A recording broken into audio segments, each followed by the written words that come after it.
GST ವಿರುದ್ಧ ಹೋರಾಟ ಮಾಡುವಂಥದ್ದಕ್ಕೆ ಕಾಂಗ್ರೆಸ್ ಪಕ್ಷದ ಕಾರ್ಯಕರ್ತರು, ಕಾಂಗ್ರೆಸ್ ಗೌರ್ಮೆಂಟನ್ನು ನಿಮ್ಮ ಜೊತೆ ಸೇರಿಕೊಳ್ಳುತ್ತೆ. ಆದರೆ ಇದು ನಮ್ಮ ಟ್ಯಾಕ್ಸ್ ಅಲ್ಲ, ಇದು ಕೇಂದ್ರ ಸರ್ಕಾರ ತಂದಿರುವಂಥ ಒಂದು ಟ್ಯಾಕ್ಸು. ಅದನ್ನು ಕಮ್ಮಿ ಸಂಪೂರ್ಣವಾಗಿ ವೇವ್ ಆಫ್ ಮಾಡಬೇಕು. ಸಣ್ಣ ವರ್ತಕರು ಅವ್ರನ್ನ ಕೊಲ್ಲುವಂಥ ಕೆಲಸವನ್ನು ನಿಲ್ಲಿಸಬೇಕು ಅನ್ನುವಂಥದ್ದು ನಮ್ಮದು ಕೂಡ ಆಗ್ರಹವಾಗಿರುತ್ತದೆ. ಇಡೀ ದೇಶದಲ್ಲೇ ಈ ಸಮಸ್ಯೆ ಇದೆ, ಅದಕ್ಕೆ ಹೊಂದಾಣಿಕೆ ಮಾಡಿಕೊಳ್ಳುವಂಥ ಕೆಲಸವನ್ನು ಮಾಡಿದ್ದಾರೆ. GST ರಿಜಿಸ್ಟ್ರೇಷನ್ ಮಾಡಿಸುವಂತ ಹಾಸ್ಪಿಟಾಲಿಟಿ ಕ್ಷೇತ್ರದಲ್ಲಿ ಜಾಗತಿಕ ವೃತ್ತಿಯ ಕನಸು ಇದೆಯಾ? ಜಾಗತಿಕ ಅಧ್ಯಯನ ಉದ್ಯೋಗ ಅವಕಾಶಗಳೊಂದಿಗೆ ಭಾರತದ ನಂಬರ್ 1 IIHM ನಲ್ಲಿ ಓದಿ. ಪ್ರವೇಶ ಆರಂಭವಾಗಿದೆ, ಈಗಲೇ ಸೇರಿ. ಕೆಲಸವನ್ನ ಕಂಪಲ್ಸರಿಯಾಗಿ ಎಲ್ಲಾ ರಾಜ್ಯದಲ್ಲೂ ಮಾಡಿದರೆ, ನಮ್ಮ ರಾಜ್ಯದಲ್ಲೂ GST ರಿಜಿಸ್ಟ್ರೇಷನ್ ಎಲ್ಲಾ ವರ್ತಕರು 90% ರಿಜಿಸ್ಟ್ರೇಷನ್ ಮಾಡ್ಕೊಂಡಿದ್ದಾರೆ. 10% ಬಾಕಿ ಇರುವಂಥದ್ದು ಮಾತ್ರ, ಆ 10% ರಿಜಿಸ್ಟ್ರೇಷನ್ ಅವರಿಗೆ ಮಾತ್ರ ಈ ನೋಟಿಸ್ಗಳು ಹೋಗ್ತಾ ಇರುವಂಥದ್ದು ನಾವು ಕಾಣ್ತಾ ಇದ್ದೀವಿ. ಈ ನೋಟಿಸ್ ಕೊಟ್ಟಿದ ತಕ್ಷಣ 40 ಲಕ್ಷ 50 ಲಕ್ಷ ಏನು ಡ್ಯೂ ಇದೆ ಅದು ನೀವು ಕಟ್ಟಬೇಕು ಅನ್ನುವಂಥದ್ದು, 40 ಲಕ್ಷ ಕಟ್ಟಬೇಕು ಅನ್ನುವಂಥದ್ದು ಏನಿಲ್ಲ. ನೀವು ಸಮಜಾಯಿಷಿ ಕೊಟ್ಟರೆ UPI ಮತ್ತು ಫೋನ್ಪೇ ಇದ್ರ ಮೂಲಕ ಟ್ಯಾಕ್ಸಬಲ್ ಅಲ್ಲದೇ ಇರುವಂಥದ್ದು ವಹಿವಾಟು ಮಾಡಿದ್ರು ಅದಕ್ಕೆ ಟ್ಯಾಕ್ಸ್ ಕಟ್ಟಬೇಕಾಗಿಲ್ಲ. MRP ದರದಲ್ಲಿ ನೀವು ವಹಿವಾಟು ಮಾಡಿದರೆ ಟ್ಯಾಕ್ಸ್ ಕಟ್ಟಬೇಕಾಗಿಲ್ಲ. ಅದಿಲ್ಲದೇನೆ GST ವ್ಯಾಪ್ತಿನಲ್ಲಿ ಬರುವಂಥ 10 ರೂಪಾಯಿ ವಸ್ತು ಆಗಿದ್ರು GST ಕಟ್ಟಬೇಕು ಅನ್ನುವಂಥದ್ದು ಕಾನೂನು ಹೇಳುತ್ತೆ.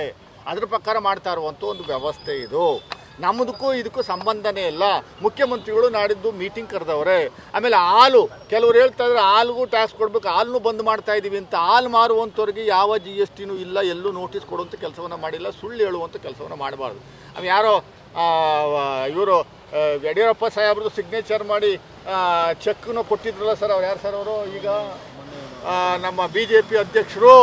ಪಾಪ ಸಿಂಪಲ್ ಕಾಮನ್ ಸೆನ್ಸ್ ಆದರೂ ಬೇಕು. RTGS ಮೂಲಕ ದುಡ್ಡು ತಗೊಳ್ಳುವಂಥ ರೀತಿನಲ್ಲಿ ಅಲ್ಲ ಇದು.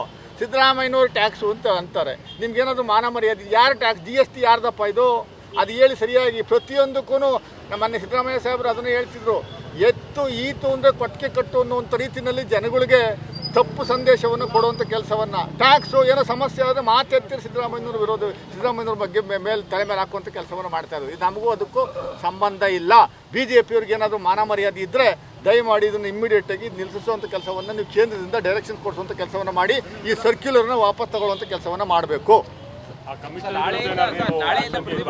ನಾವು ಮೀರಾ ಪಂಡಿತ್ ಅಂತ ನಿನ್ನೆ ದಿವಸ ಏನು ಕ್ಲಾರಿಫಿಕೇಶನ್ ಕೊಟ್ಟಿದ್ದಾರೆ, ಸರಿಯಾದ ರೀತಿಯಲ್ಲಿ ಕ್ಲಾರಿಫಿಕೇಶನ್ ಕೊಡಬೇಕು ಅಂತ ನಾವು ಆಗ್ರಹಿಸ್ತೀವಿ. She belongs to central government employ, she is an IARS officer.